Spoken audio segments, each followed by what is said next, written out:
की जेव्हा कोणी एखादी प्रॉपर्टी विकत घेतो, मग तो प्लॉट असेल किंवा कमर्शियल, तेव्हा नेमकं अगदी रेराचे कायदे फॉलो करून किंवा रेरा थ्रू जरी आपण गेलो, तरी एका ग्राहकाने किंवा इन्व्हेस्टरने काय चेक करायला पाहिजे बिफोर बायिंग दॅट प्रॉपर्टी? कारण कसं आहे, की नवीन बिल्डर्स पण असतात, नवीन ब्रोकर्स आजकाल बरेच निघालेत आणि मग त्यांच्यावर विश्वास कसा ठेवायचा किंवा जे तुम्ही सांगितलं, की एक ट्रान्सपरन्सी जी असते, ती जर एखाद्या नवीन ग्राहकाला हवी असेल, तर त्याने काय कुठले कागदपत्र किंवा काय चेक केलं पाहिजे? खरं सांगू का, की आपल्याकडे अशी सिस्टीम डेव्हलप झाली पाहिजे, की आपण ज्यावेळेला एखाद्या बिल्डरकडे आपण घर घ्यायला जातो, म्हणजे समजा एखाद्याला मला घर घ्यायचं आहे.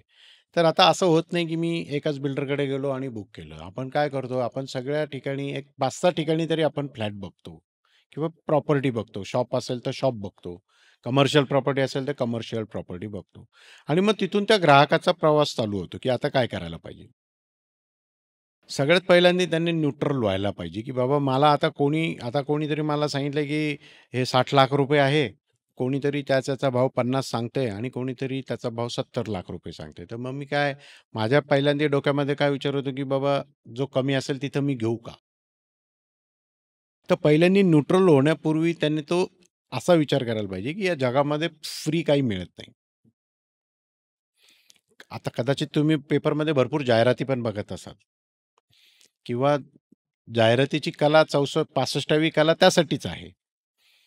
परंतु त्याने हा विचार करायला पाहिजे, की माझी रिक्वायरमेंट काय आहे? ती फुलफिल होतेय का? दुसरं त्याने बघितलं पाहिजे, की या बिल्डरने अगोदर कुठे कामं केली आहेत का? मग कामं केली असेल तर त्या ठिकाणी जरूर त्याने थोडीशी भेट पण दिली पाहिजे, की बाबा आता हे किती वर्षापूर्वीची बिल्डिंग बांधली आहे. ती बिल्डिंग कशी दिसते आहे? त्या ठिकाणी आपलं कोणी ओळखीचं आहे का? त्यांचा अनुभव काय होता?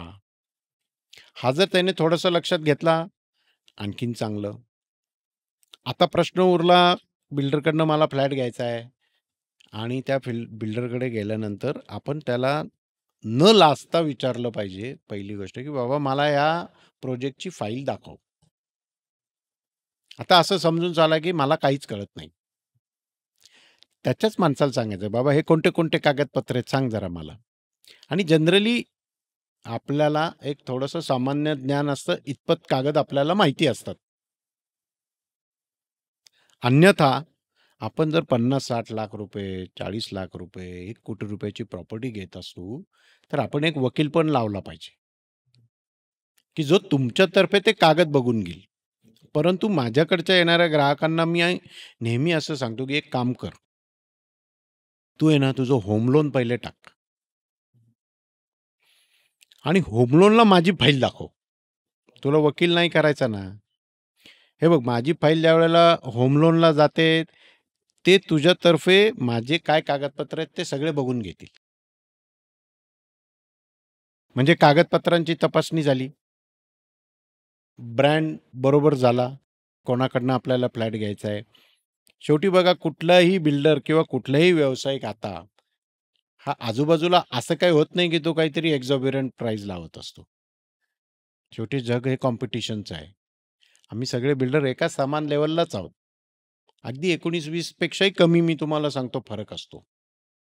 ज्यावेळेला एखादी वस्तू आपल्याला स्वस्त कोणी देतोय, तर त्यावेळेला थोडंसं माणसाने उलट विचार करूनच घेतली पाहिजे, या तत्वाचा मी आहे.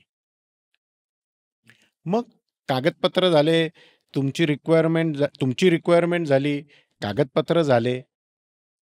आता तुम्हाला डिसिजन घ्यायला काय आहे? मग त्यावेळेला आपले 2 चांगले मित्र असतात. आपले 2 चांगले नातेवाईक असतात किंवा एखादा जस्ट ज्याने काहीतरी घर-बीर घेतलं असेल किंवा घर घेऊन 5-7 वर्ष झाले असेल, या माणसाचा अगदी न लाजता सल्ला घेतला पाहिजे, की बाबा मी काय पाहिलं पाहिजे आणखीन?